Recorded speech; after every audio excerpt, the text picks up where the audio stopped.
I was in the kitchen, slicing up some vegetables for dinner, when I noticed something strange. Claire, my wife, was humming to herself as she stirred a pot on the stove. It wasn't the fact that she was humming, she did that often enough. It was the way she was doing it. It wasn't absent-minded or distracted like usual. There was something light in it, something happy. Too happy. Claire hadn't been this carefree in months. Not with me, at least. I watched her closely, trying to figure out what was different. Her hair was tied up in a loose bun, her sleeves rolled up, just like any other evening. But then I noticed it, her left hand. Her wedding ring, the same one she had worn every single day for the past 9 years, was missing. I put down the knife and leaned against the counter, keeping my voice as neutral as I could. You forget something today? Claire barely looked at me, still stirring. What do you mean? I gestured to her hand. Your ring. Her stirring slowed just a fraction of a second before she answered, and that hesitation was all I needed to feel something in my gut twist. Oh, I took it off while cleaning earlier. Must have forgotten to put it back on. It was a simple answer. Innocent. But I knew my wife. She never forgot things like that. I nodded, acting like I accepted it, and picked up the knife again. But I wasn't thinking about dinner anymore. The next day, I left work early without telling Claire.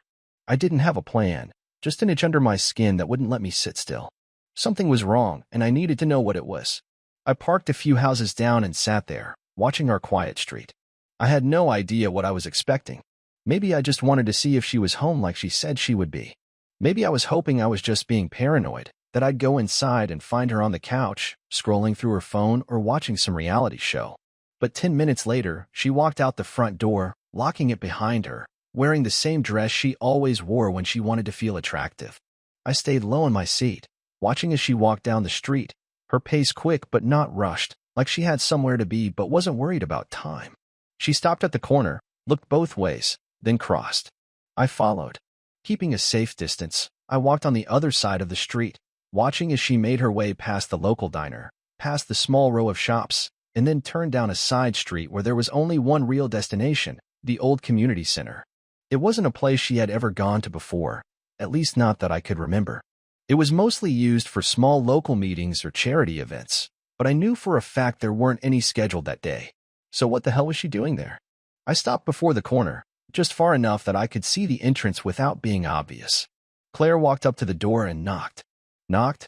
She didn't try to walk in, didn't use a key, just knocked twice, firm and deliberate. The door opened almost immediately, and someone let her in. I didn't see who, but I saw enough. The way she stepped inside without hesitation, the way the door shut quickly behind her, it didn't sit right with me. I needed to see more. Looking around to make sure no one was watching, I made my way to the side of the building. The windows were high, but there was one near the back that had a ledge. I climbed up carefully, keeping my body pressed against the brick, and peered inside. Claire stood in the middle of the room, talking to someone I couldn't fully see. The voice, though, that was unmistakable. Deep, confident, familiar in a way that made my stomach twist. I edged forward just a bit, enough to catch a glimpse of his face. Ryan, my oldest friend.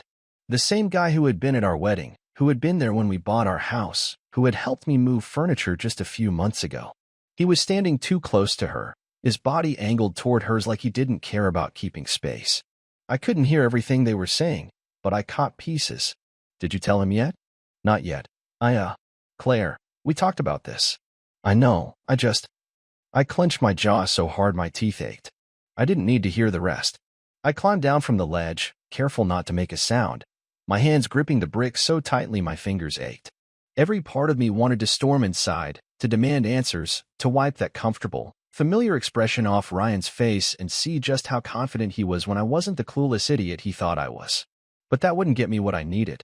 I forced myself to take a slow breath, to back away from the building, to move toward my car without rushing even though my heart was pounding so hard it felt like it would burst through my ribs.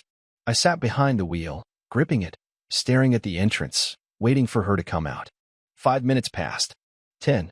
Then, just as I was about to convince myself I had imagined the whole thing, the door opened again, and Claire stepped out. Alone.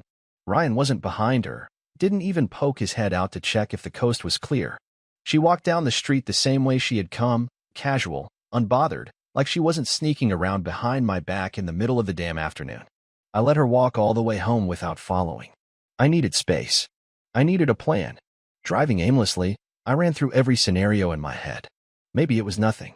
Maybe they had been planning a surprise for me, some kind of elaborate birthday event or anniversary celebration. Maybe I was the asshole for jumping to conclusions. But then I thought about the way she had hesitated when I asked about the ring, the way Ryan had spoken to her in that tone, the way she had responded like someone caught between two choices. And I knew. This wasn't my imagination running wild. This was real.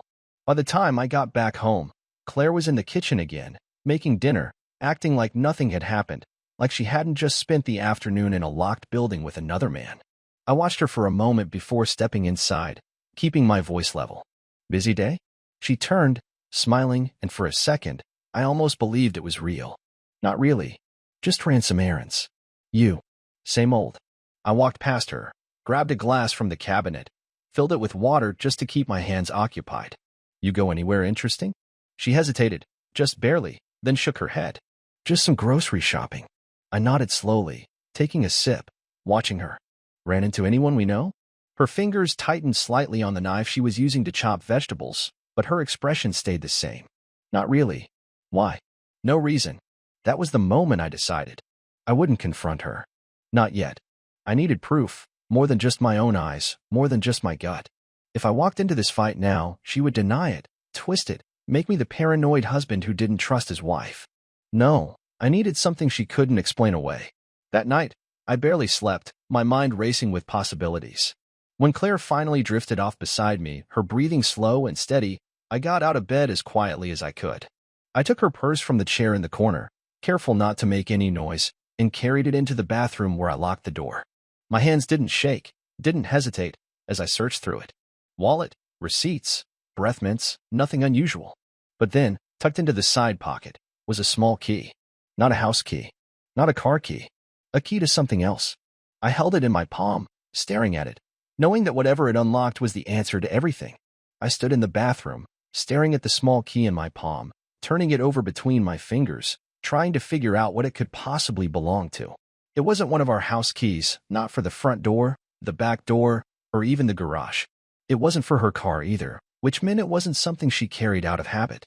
This key was for something specific, something she needed to keep on her but didn't want me to notice. I put everything back exactly as I found it, careful to make sure there was no sign I had touched her purse, and slipped the key into my pocket before heading back to bed. Claire was still asleep, her body curled slightly away from my side, and for the first time in our marriage, I looked at her and felt nothing but suspicion. The next morning, I left earlier than usual, telling Claire I had an early meeting. She barely looked up from her phone as she told me to have a good day. I drove out of the neighborhood without any real destination, just circling a few blocks as I went through every possible place that key could belong to. A storage unit? A safe deposit box? A motel room? There was no way to know for sure, but I wasn't going to sit around waiting for answers to come to me. If she had something to hide, I was going to find it. An hour later, I pulled into the parking lot of the only storage facility in town, the kind of place people use to store old furniture, seasonal decorations, or things they didn't have room for at home. The office was open, a bored-looking clerk sitting behind the desk, barely glancing up from his computer as I walked in. I didn't know exactly what I was looking for, but I knew how these places worked. Small metal units, each locked up with a padlock, accessible only with a key or a code. I needed to see if this key fit anywhere, and the only way to do that was to check them one by one. I walked the length of the lot, keeping an eye out for anything that looked recently used. Some of the units had rusted locks, untouched for years, but a few of them looked cleaner, as if they had been accessed recently. I pulled the key from my pocket, took a deep breath, and tried the first lock. It didn't turn. I moved to the next. Nothing. Then the third. The key slid in smoothly. I stood there for a moment, my fingers gripping the lock, my pulse pounding as I hesitated. Part of me wanted to walk away, to pretend I hadn't just found exactly what I was looking for, but I couldn't. I twisted the key, heard the soft click as the lock popped open, and pulled the door up just enough to step inside. The unit was small, barely big enough to hold anything significant, but there was a single metal shelving unit against the back wall, neatly stacked with boxes. I reached for the top one, pulled off the lid, and froze. Inside, there were stacks of neatly folded clothes, Claire's clothes. A dress I had seen her wear months ago, a sweater I didn't recognize, a pair of shoes she had claimed she lost. I opened the next box. More of the same. clothes, shoes, a bottle of perfume that I knew damn well she never wore around me. The third box was different. I pulled off the lid and saw papers.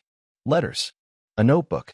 I grabbed it, flipping it open, my hands tightening around the pages as I read the first few lines.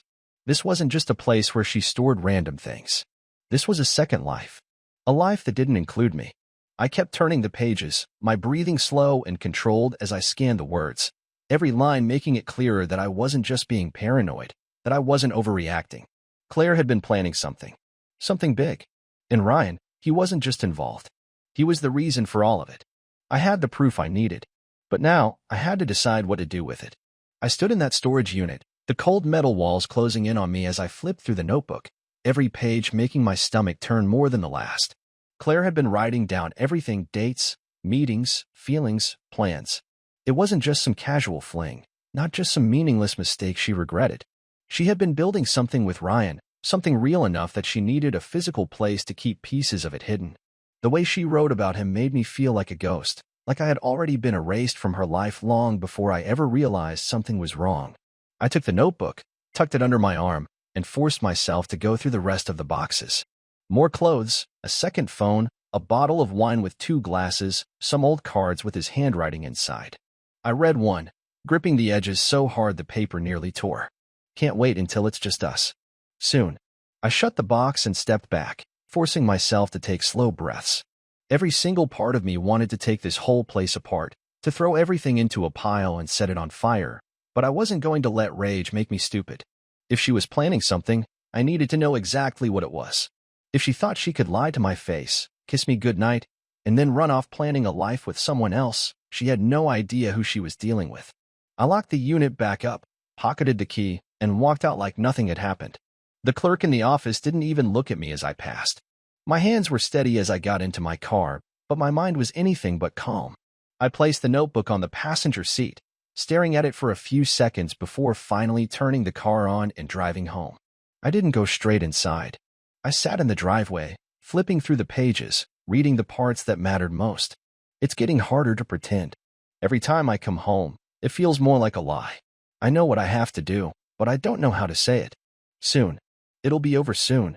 I closed the book, staring at the house I had built with her, the life we had made together, and I finally understood. She wasn't just cheating on me. She was planning to leave me. Maybe not tomorrow, maybe not next week, but it was coming. She just hadn't figured out how to do it yet. When I finally walked inside, Claire was sitting on the couch, her legs tucked under her, scrolling through her phone like she didn't have a care in the world. She looked up when she heard the door shut, smiling like she wasn't stabbing me in the back with every single breath she took. "Hey, you're home early." I forced a smile, stepping forward just enough to make it look natural. "Yeah, slow day at work." She stretched, setting her phone down, completely oblivious to the fact that I knew everything. "I was thinking about ordering in tonight. I don't feel like cooking." I nodded, sitting down across from her, watching her closely, memorizing every detail of how easily she could sit there and pretend. "Sounds good." She smiled again, like everything was normal, like she wasn't carefully calculating the right moment to rip my entire life apart. I had proof now, but proof wasn't enough. I needed her to feel what I was feeling, and I wasn't going to let her see it coming. I spent the next 2 days pretending everything was normal, going through the motions of daily life while inside, I was calculating my every move. Claire had no idea that I knew. No clue that I had already been inside her secret storage unit, reading the words she had never intended for me to see. She kissed me good morning. She sent casual texts throughout the day. She even curled up next to me on the couch at night like nothing had changed. But it had. Everything had. I needed to make my next move count. On Friday morning, I left for work as usual, but instead of heading to the office, I drove straight to a lawyer's office. I had already researched the best divorce attorneys in town, and I wasn't going to waste time. I laid everything out for him: the evidence, the hidden storage unit, the second phone, the notebook filled with her plans. He listened carefully, nodding as he flipped through the pages. "You have a strong case," he said finally. "With this, you could file for divorce on grounds of adultery and protect your assets. Do you want to serve her immediately?" "No," I said. "Not yet. I need to do something first."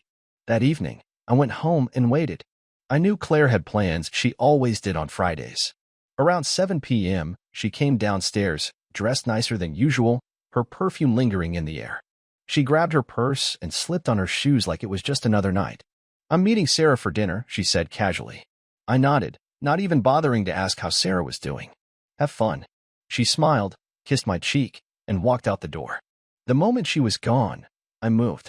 I grabbed her laptop from the office, unlocked it using the password I had figured out months ago, and went straight to her email. It didn't take long to find exactly what I was looking for: messages between her and Ryan, hotel bookings, shared plans for the future. It was all there, neatly documented, like she had never expected me to find it. I forwarded everything to myself, then to my lawyer. Then, I made the final move. I took the key to the storage unit, drove straight there, and emptied it out. Every box, every piece of clothing, every letter. I threw it all into my trunk and drove straight to Ryan's house. I had been there before, plenty of times, back when I thought he was my friend. I knew his schedule, knew he'd be home. I parked in his driveway, stepped out, and rang the doorbell. When he opened the door, his face shifted from confusion to pure panic in an instant. "Hey, Ryan," I said, my voice calm. "I brought you something." I stepped aside, popped the trunk, and watched as his eyes darted to the pile of boxes inside. "You left some things behind," I said. "Figured you'd want them." He didn't say anything. He just stood there, frozen, like a kid caught stealing. I grabbed the first box, shoved it into his arms, then another, and another, until his hands were full. He didn't even try to argue. He knew. He knew I had him. "I also sent Claire everything," I added, stepping back. "She's probably reading it right now. Have fun explaining yourself." I turned, got in my car, and drove off, leaving him standing there, looking like his whole world had just crumbled. By the time I got home, Claire was already there, her face pale, her phone in her hand. "What the hell did you do?" she demanded, her voice shaking. I didn't raise my voice. I didn't get angry. I just smiled. "I did what you were too much of a coward to do," I said. I ended it. I tossed the divorce papers onto the table and walked upstairs. By the time she found her words, I was already packing my bags.